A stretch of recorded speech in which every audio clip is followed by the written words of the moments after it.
नमस्कार शेतकरी मित्रांनो. आज एका एकरात लाखो रुपये देणारं आणि दूध व्यवसायापेक्षा चांगलं एक पीक मी आज तुम्हाला दाखवतो आहे. तर मिरची हे पीक आपल्या परिसरात सगळीकडे आहे आणि आपल्या रोजच्या खाण्यामध्ये मिरचीचं प्रमाण म्हणजे अशक्य आहे. प्रत्येक माणसाकडे मिरची आपल्या जेवणामध्ये लागते. तर आज मी माझ्या मळ्यातील मिरचीचं पीक तुम्हाला मी दाखवतो आहे. तर मी फक्त 18 गुंठ मिरचीचं पीक केलं आहे आणि ही मिरची कशी आहे काय वगैरे मी तुम्हाला दाखवतो आहे. तर मित्रांनो,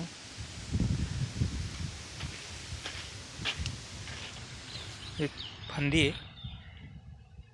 तर पहा मित्रांनो, पूर्ण आतमध्ये पूर्ण सर्व मिरच्या भरलेल्या आहेत आणि पूर्ण एक बेड आहे.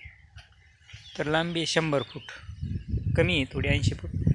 तर यामध्ये एका तोड्याला या 18 लाईनी आहेत.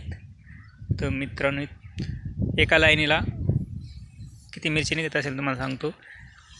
तर 70 किलो मिरची मागच्या तोड्याला निघली होती आणि आता परत 70 किलो. हा तिसरा तोडा आहे. 7 × 21 210 किलो मिरची तिसऱ्या तोड्याला निघली आहे आणि आता तिसऱ्या तोड्याला पण 70 निघते. चौथ्यात म्हणजे मित्रांनो 4 महिन्याचं हे 5 महिने झाले आणि या 5 महिन्यात 3 तोडे झालेत. 2.5 महिन्यानंतर मिरची लागली होती आणि दर महिन्याला म्हणजे पूर्ण राऊंड होतो 18 याचा आणि दर महिन्याला 70 किलो मिरची आत्ता भेटते आहे. आणि हळूहळू मला वाटतं आता ही मोठी झाडे झालीत म्हणजे 100 किलो पण मिरची निघू शकते एका बेडला.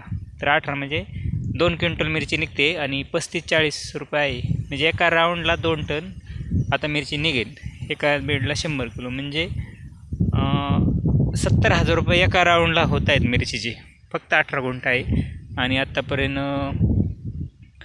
1 लाख रुपये झाले आहेत मिरचीचे. आणि हे काय ज्यावेळेस कामं पाहून आपण हे काम करू शकतो. दूध व्यवसायापेक्षा खूप चांगलं आहे आणि कमी शेती आहे, त्यांना कमी पाणी आहे ते बघचं, त्यासाठी खूप छान पीक आहे. आणि ही मिरची तलवार या जातीचं वाण आहे. तर मित्रांनो, तुम्ही पण लावा, खूप छान पीक आहे. धन्यवाद.